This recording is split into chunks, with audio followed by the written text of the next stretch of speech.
State Bank of Hyderabad, I don't think requires any introduction to anybody.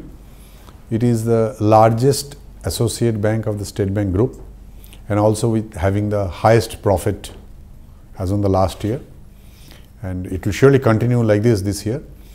It actually joins one of the most tech-savvy bank in one hand and the most customer-friendly bank on the other, possibly following the Nizam's system of, the best of the humility and service to the. Our business is around 2,20,000 crore as on the year 2014, and in the Q1 it is around the same. It is around it has increased just marginally to 2,20,700 odd crore. It is around the same level, marginal increase. That is because there are some withdrawal by the certain government's business and things like that, and there are some growth in the segment like individual deposits, like the individual loans and things like that. So more or less overall business level is remaining more or less at the same level, and generally it is so in every June quarter, and it grows only after September. And September quarter also is more or less flat for all banks. September onwards, the business cycle and the busy season picks up, and then most of the growth takes place, which is usual for us. This year, we are planning to open branches between 150 to 200. And as per the RBI guideline, 25% of the branches should be in unbanked areas. We are the main bank in Telangana, and we also a very important bank in Andhra Pradesh and in western Maharashtra and the north and western Karnataka, and we cater to the large area of unbanked areas, and we have got a large prospect of opening branches in the unbanked areas, and we will be opening unbanked branches quite good in number, maybe around 40 or 45, and total number of branches vary between 150 to 200, and we have finalized our plan for around 150 branches as of now, but going forward, depending on the requirement, we might go up to 200 depending on our personnel available with us. I think we can go up to around 200 this year, and that excludes our ATMs. Our ATM should be around 350 to 400 ATMs this year, which is today not exactly a branch but a semi-branch. And more important thing, what we are planning this year now onward up to the end of the year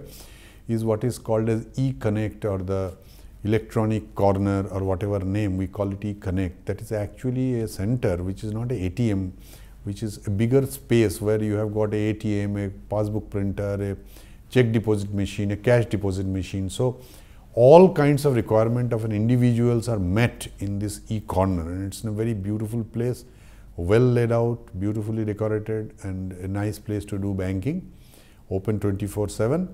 So this we are trying to grow. It's one of the very important plan to grow.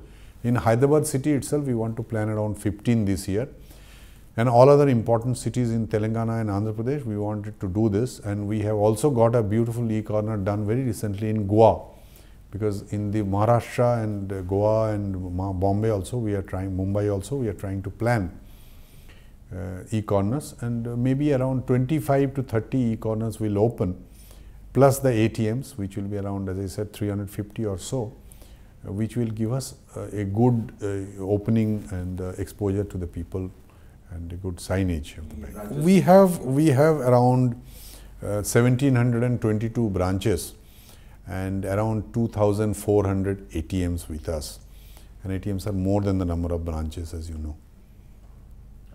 What is the ratio generally other banks have and how you have that? And the ratios like branches and ATMs, we are already more than the branches, right? So if you're comparing with this, apart from this question, it is all generally with the banks. It is around between 1 to 1.25. It is varies around that. Okay.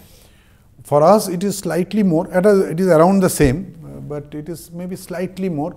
Because at some point of time we did not grow much of ATMs because of certain government guidelines, etc.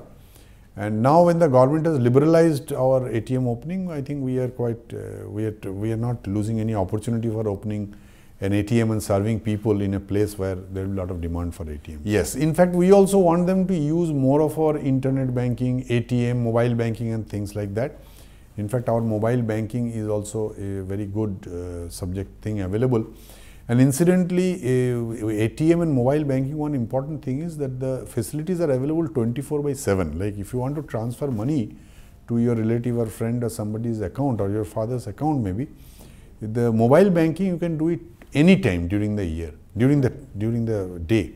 Whereas if you want to use any other avenue, it has got time. Even internet banking has got a time slot. After a particular time, it is not online.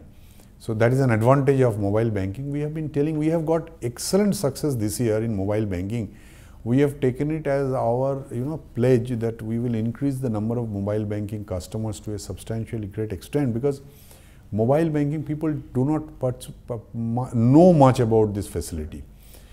So we have, especially our new recruits, we have put them to use, because they are all tech savvy young people, and we have put them to use. They are explaining to people that what is the use of this mobile banking, and then it has picked up very well this year, substantial. What we have not done in the history till maybe March, April, in these last 2-3 months, we have done more than that in the mobile banking. And as you know, for this Prime Minister's Financial Inclusion Jan Dhan Yojana, they said USSD program, in which the mobile banking will be available for the cheaper handset through the SMS. So we are launching that also. We have launched that also, and with that, I think the mobile banking will become truly the thing for the future. Our net interest income has been around 1,000 crore per quarter. It is exactly around 3,987 crore, I think. So it is around 1,000 crore every quarterly.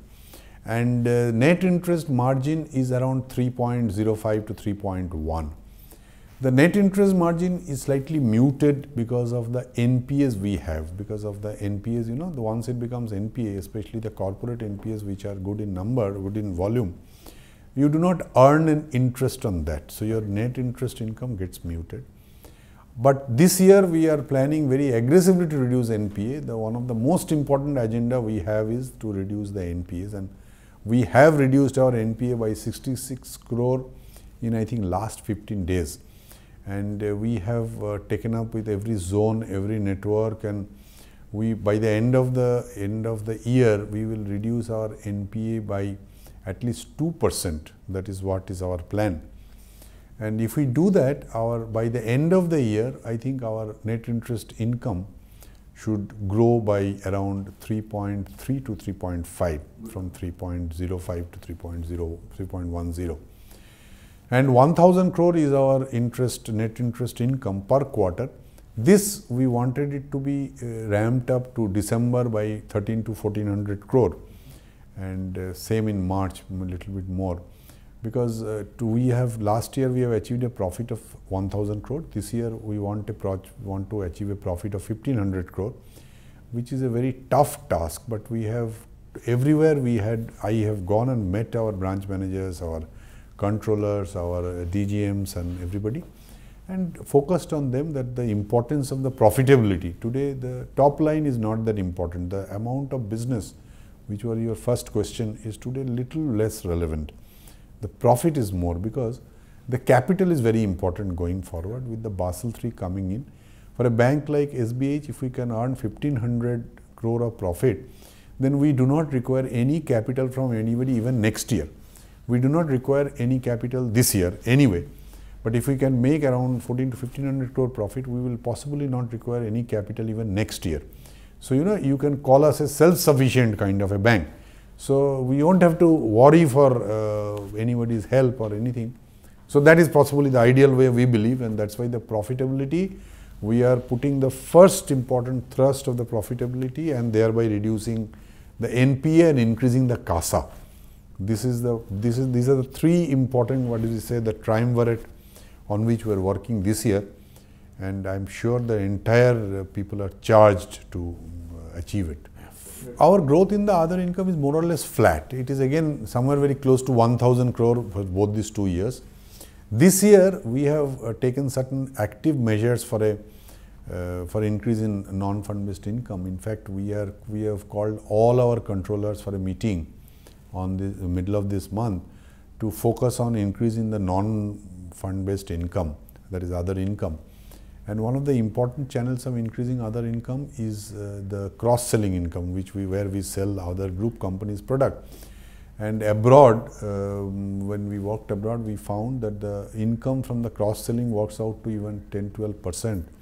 And in India, it is around, for us, it is around 1.5-1.8%.